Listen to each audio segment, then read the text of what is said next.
Hello नमस्कार मंडळी. तर आज मी बनवणार आहे शेंगदाणा पोळी. कोणाकोणाला आवडते नक्की कमेंट करून सांगा. आता मी शेंगदाणे भाजून घेते छान खरपूस मंद गॅसवर.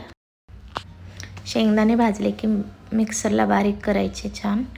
त्यात 1 वाटी साखर टाकायची, विलायची टाकायची. मी विलायची टाकायचं विसरले, पण तुम्ही टाकू शकता. आता सारण रेडी केलेलं आहे. आता मी पोळी बनवून घेते शेंगदाण्याची, छान लाटून घेते पोळी. आज मला बाहेर जायचं होतं त्यामुळे मी लवकर स्वयंपाक उरकून घेतला. छान लाटून झालेली आहे माझी पोळी. आता मी भाजून घेते, फटाफट आवरून घेते आणि जाते बाहेर. आता पोळी भाजत आहे मी, मस्त फुगत आहे पोळी, बघू शकता तुम्ही. कोणी कोणी घरी ट्राय केली ही पोळी नक्की मला कमेंट करून सांगा. माझ्या मुलांना तर खूप आवडते शेंगदाण्याची पोळी. मस्त भाजून घेतलेली. आता मी पटापट इथे दुसऱ्या पोळ्या पण लाटून घेतल्या आणि भाजून घेते.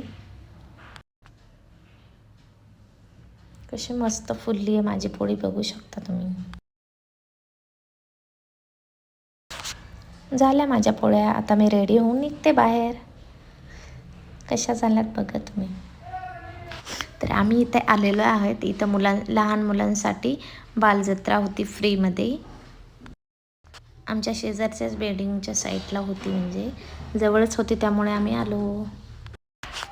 बघा मुलं कशी मज्जा करतायत मस्त. त्यांना बाहेर असं खेळायला असलं की खूप मजा येते.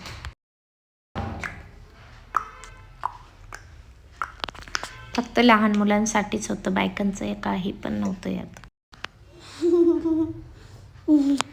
कशी मज्जा करतायत बघा माझी मुलं.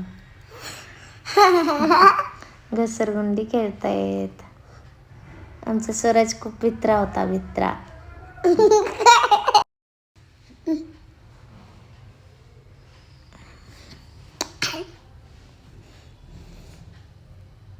ट्रेन गाली, ट्रेन गाली, ट्रेन गाली, ट्रेन गाली. तुम्हाला माझे व्हिडिओ आवडत असले तर प्लीज प्लीज कमेंट करा, like and share, subscribe. Bye bye, Tata.